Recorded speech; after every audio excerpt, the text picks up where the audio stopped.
Hello friends, मैं कुमार गौरव। स्वागत है आपका मेरे यूट्यूब चैनल में। पिछले वीडियो में हम लोग फ्रेंड्स मध्यकालीन भारत के इतिहास स्टार्ट किए थे, जिसमें हम लोग उनका स्रोत पढ़े थे। आज हम लोग फ्रेंड्स उसका राजनीतिक विस्तार पढ़ेंगे, जिसमें दिल्ली सल्तनत की स्थापना होगी और दिल्ली सल्तनत के बारे में हम लोग जानेंगे। तो चलिए फ्रेंड्स स्टार्ट करते हैं। दिल्ली सल्तनत। दिल्ली सल्तनत का बात करिएगा तो ये 1206 से 1526 तक के ईस्वी को माना जाता है। यह कहीं कहीं आपको मिलेगा 1192 से 1526, लेकिन ज़्यादा इंपॉर्टेंट 1206 से 1526 तक वाला है, क्योंकि दिल्ली सल्तनत का जो वास्तविक संस्थापक था वो कुतुबुद्दीन ऐबक था, और कुतुबुद्दीन ऐबक जो है 1206 में ही दिल्ली में शासन करना स्टार्ट किया था। दोनों सही है, लेकिन ज़्यादा यदि सही पूछिएगा तो 1206 से 1526 है। तो चलिए दिल्ली सल्तनत की स्थापना देखते हैं। हर्षवर्धन के मृत्यु के बाद पूरे भारत में 3 पॉलिटिकल सिस्टम काम कर रहा था। कितना पॉलिटिकल सिस्टम काम कर रहा था? 3 पॉलिटिकल सिस्टम काम कर रहा था। सबसे पहले देखिए, भारत के दक्षिण में राजपूत। अब दक्षिण की बात करिएगा, भारत के दक्षिण में तो यहाँ पर राजपूत था, और पूरब के बात करिएगा तो पूरब में कौन था? पाल था, और बाकी में प्रतिहार था। कौन था? प्रतिहार था। आगे बढ़ते हैं। प्रतिहार वंश के टूटने के बाद भारत में कई राज्यों का उदय हुआ। प्रतिहार वंश के टूटने के बाद भारत में कई राज्यों का उदय हुआ। तो देखते कौन कौन से राज्यों का उदय हुआ। सबसे पहले आप देखिए, राजस्थान का क्षेत्र ले लीजिए। राजस्थान का क्षेत्र ले लीजिएगा तो वहां चौहान वंश का उदय हुआ। किसका हुआ? राजस्थान के क्षेत्र में चौहान वंश का। राजस्थान का क्षेत्र में चौहान वंश का। और गुजरात का क्षेत्र ले लीजिएगा, गुजरात का क्षेत्र लीजिएगा, ये वाला क्षेत्र, तो इसमें चालुक्य वंश का उदय हुआ। किसका हुआ? चालुक्य वंश का। और मालवा का क्षेत्र में आइएगा, मालवा का क्षेत्र में तो वहां परमार का उदय हुआ। किसका हुआ? परमार का। मालवा का क्षेत्र में किसका उदय हुआ? परमार का। और दिल्ली का क्षेत्र, ये वाला क्षेत्र में आइएगा, दिल्ली का क्षेत्र में आइएगा तो यहाँ पर तोमर वंश का उदय हुआ। किसका हुआ? तोमर वंश का उदय हुआ दिल्ली का क्षेत्र में।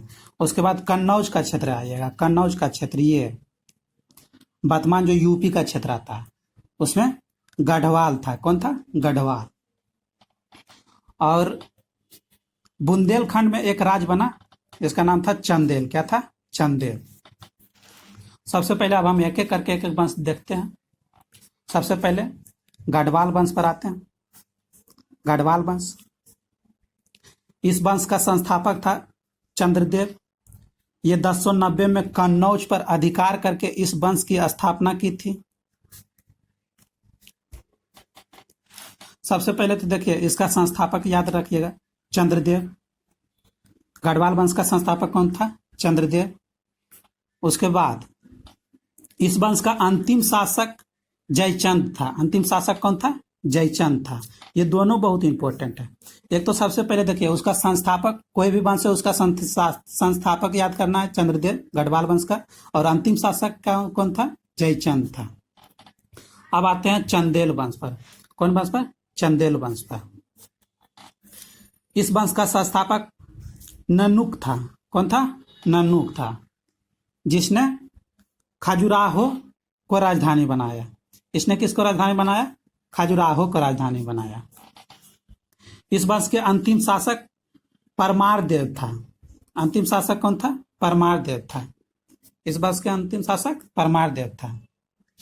आगे देखते हैं। आगे आए मालवा। मालवा ये राजपूत का क्षेत्र था। किसका क्षेत्र था? राजपूत का क्षेत्र था। राजपूत शासक गोविंद चट्टे ने प्रतिहारों से मालवा को छीन लिया था। गोविंद चट्टे ने किसको छीन लिया था? मालवा को प्रतिहारों से। किससे? प्रतिहारों से। और वहां का शासक उपेंद्र को नियुक्त किया था। किसको नियुक्त किया था? उपेंद्र को नियुक्त किया था। सियक द्वितीय। कौन? सियक द्वितीय ने अपने आप को स्वतंत्र कर लिया।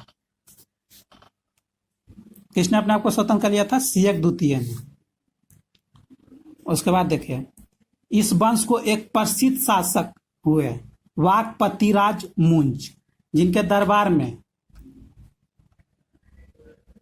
पद्मगुप्त, धनंजय, धनिक, हलायुद्ध ये सब आए थे। तो देखिए सबसे पहले पद्मगुप्त, इसकी रचना है नवशासांक चरित्र, ये याद रख लीजिएगा। पद्मगुप्त की कौन सी रचना है? नवशासांक चरित्र। धनंजय, इसकी रचना क्या है? 10 रूपकम। उसके बाद धनिक इसकी रचना क्या है? दरार रूप लोक।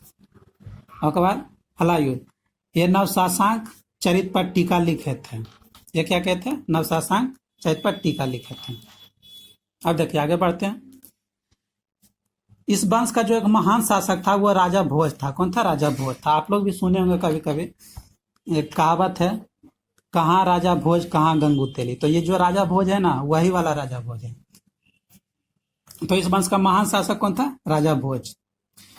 ये शिक्षा एवं संस्कृति के महान संरक्षक थे। उन्होंने अपने राजधानी धार में एक सरस्वती मंदिर का निर्माण कराया, संस्कृत महाविद्यालय की स्थापना की। उन्होंने कई ग्रंथों की रचना की, जैसे हो गया आयुर्वेद सर्वस, समारंग सूत्रधार, राज मृगंग, व्यवहार समुच्चय,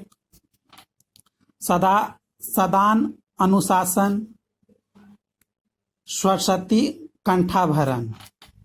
आगे है नाम मल्लिका। उसके बाद है युक्तिकल तरुण। उसके बाद जो है मालवा पर तोमर का अधिकार हो गया। किसका अधिकार हो गया? तोमर। मालवा पर किसका अधिकार हो गया? तोमर का अधिकार हो गया। अब हम लोग देखते हैं चालुक्य वंश। कौन सा वंश? चालुक्य वंश। इस वंश का संस्थापक मूलराज प्रथम था। कौन था संस्थापक इसका? मूलराज प्रथम था। इसने अपने राजधानी अनहिलवाड़ा की राजधानी क्या थी? अनहिलवाड़ा को बनाया। मूलराज प्रथम का उत्तराधिकारी भीम प्रथम था। मूलराज प्रथम का उत्तराधिकारी कौन था? भीम प्रथम था। यह इंपॉर्टेंट है, याद रखिएगा। इसी के शासनकाल में मोहम्मद गजनी 1025 ईस्वी में सोमनाथ मंदिर पर आक्रमण किया था। 1025 ईस्वी में कब किया था? मोहम्मद गजनी कब किया था आक्रमण सोमनाथ मंदिर पर? 1025 ईस्वी में। किसके शासनकाल में? भीम प्रथम के शासनकाल में। याद रखिएगा, यहाँ पर कंफ्यूजन होता है। एक था भीम द्वितीय। भीम द्वितीय जो है, भीम द्वितीय के समय में मोहम्मद गौरी किया था। भीम प्रथम के समय में मोहम्मद गजनी, और भीम द्वितीय के समय में कौन किया था? मोहम्मद गौरी आक्रमण किया था। कहाँ? सोमनाथ मंदिर पर। और उसके बाद यहाँ पर हालांकि भीम द्वितीय के समय में मोहम्मद गौरी जो है, भीम द्वितीय से वो पराजित हो गए थे। उसके बाद 1178 में लौट गए थे। आगे है चौहान वंश। कौन सा वंश? चौहान वंश। इस वंश के संस्थापक वसुदेव थे। कौन थे? वसुदेव थे, जो प्रतिहार के जमींदार थे। जो प्रतिहार के क्या थे? जमींदार थे। इस वंश का अंतिम शासक पृथ्वीराज तृतीय या राजदीप थौड़ा था। ये दोनों इंपॉर्टेंट है, याद रखिएगा। चौहान वंश, सबसे पहले तो देखिए कोई भी वंश है उसका संस्थापक याद रखना और अंतिम शासक याद रखना। आगे है, नोट करके इसको लिख लीजिएगा। गौरी जो यहाँ पर गौरी हम बताए थे, भीम द्वितीय के समय में जो मोहम्मद गौरी आक्रमण किया था वही गौरी जो था, गौरी गजनी का प्रशासक यानी गवर्नर था। क्या था? गजनी का गवर्नर था, जिसे गयासुद्दीन ने नियुक्त किया था। गयासुद्दीन कौन था? गयासुद्दीन जो था गजनी का बड़ा भाई था। कौन था? बड़ा भाई था। उसी ने इनको नियुक्त किया था। प्रारंभिक समय में गौरी का उद्देश्य पंजाब और सिंध को जीतना था। क्या था? पंजाब और सिंध को जीतना था। आगे है, इसके लिए उसने सुलेमान का रास्ता नहीं चुना और वह कृथार रेंज के माध्यम से बोलन दर्रे को पार करते हुए बलूचिस्तान से होकर गुजरात पहुंचा। कहां पहुंचा? गुजरात पहुंचा। उसके बाद 1175 में इसने बिंद एवं मुल्तान को जीता। 1175 में किसको किसको जीता, याद रखिएगा, ये सब इंपॉर्टेंट पॉइंट है। 1175 में बिंद और मुल्तान को जीत लिया था। लेकिन 1178 में यह गुजरात से पराजित हो गया था। 1178 में किससे पराजित हो गया था, गुजरात से पराजित हो गया था। 1178 में किससे पराजित हो गया, गुजरात से पराजित हो गया था। उस समय वहां का शासक भीम द्वितीय था। वहां का शासक कौन था, भीम द्वितीय था। 1190 में, कब, 1190 में पेशावर,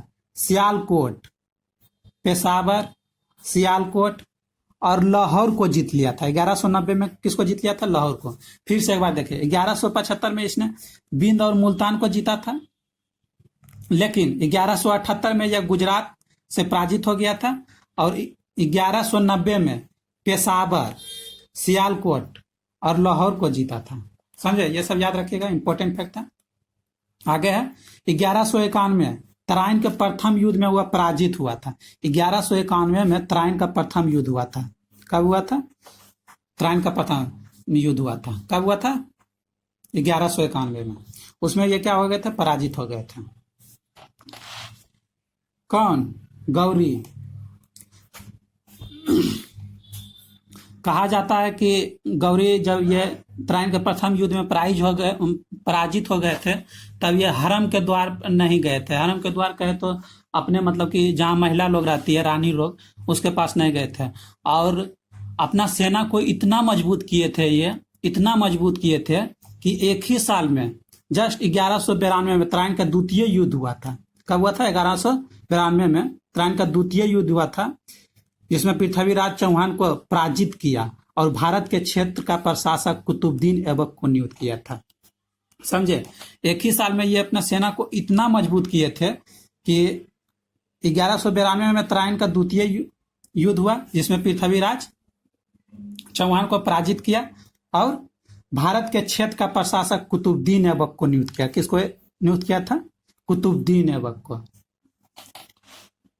आगे चलते हैं। आगे है 1192 से 1194 तक ऐबक बरन, मेरठ, रणथंभौर, दिल्ली और कोयल, इन सभी क्षेत्रों को जीतकर एक बड़ा सा क्षेत्र का निर्माण कर लेता है। आगे 1194 में गौरी दोबारा आता है। कब आता है दोबारा, 1194 में, और कन्नौज पर आक्रमण करता है। किस पर आक्रमण करता है, कन्नौज पर। इसे चंदाबार का युद्ध कहते हैं, ये याद रखिएगा, चंदाबार का युद्ध कहते हैं, जिसमें जयचंद की पराजय होती है। किसकी पराजय होती है, जयचंद की पराजय होती है। इसके बाद फिर वो लौट जाता है। इसके बाद क्या होता है, फिर गौरी लौट जाता है। आगे है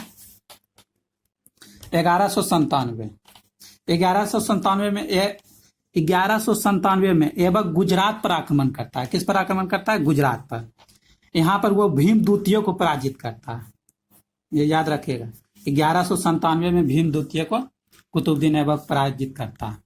उसके बाद 1203 में ये चंदेल पर आक्रमण करता है। कहाँ करता है, चंदेल पर। यहाँ पर वो परमार देव को पराजित करता है। किसको पराजित करता है, परमार देव को। आगे है 1203 में गयासुद्दीन, गौरी का बड़ा भाई था। कौन था, गयासुद्दीन, गौरी बड़ा भाई। 1203 में गयासुद्दीन की मृत्यु हो गई, जिसके कारण गौरी, गजनी और गौर दोनों का शासक हो गया था। गजनी और गौर दोनों का शासक हो गया था। दोनों का सेना लेकर एक ख्वाइज मुंह पर आक्रमण करता है, जिसमें वो पराजित हो जाता है। उसके बाद 1205 से 6 में ये खोखरों के विरुद्ध अभियान करता है, जिसमें किसी ने इसकी हत्या कर दी। मतलब गौरी का मृत्यु कब हो जाता है, 1206 में। तो आज के वीडियो में हम लोग यहीं तक जानेंगे। नेक्स्ट वीडियो में आगे पढ़ेंगे हम लोग। तो आप लोग जरूर बताइएगा ये वीडियो आपको कैसा लगा, कमेंट करके। अगर ये वीडियो आपको अच्छा लगा, आपके लिए फायदेमंद रहा, तो एक लाइक कर दीजिएगा और दोस्तों को भी शेयर करना नहीं भूलिएगा। और अगर आप अभी तक मेरा चैनल सब्सक्राइब नहीं किए तो सब्सक्राइब कर लीजिए और बेल आइकन को भी दबा दीजिएगा, ताकि सारा नोटिफिकेशन आपको मिलता रहे। धन्यवाद। जय हिंद।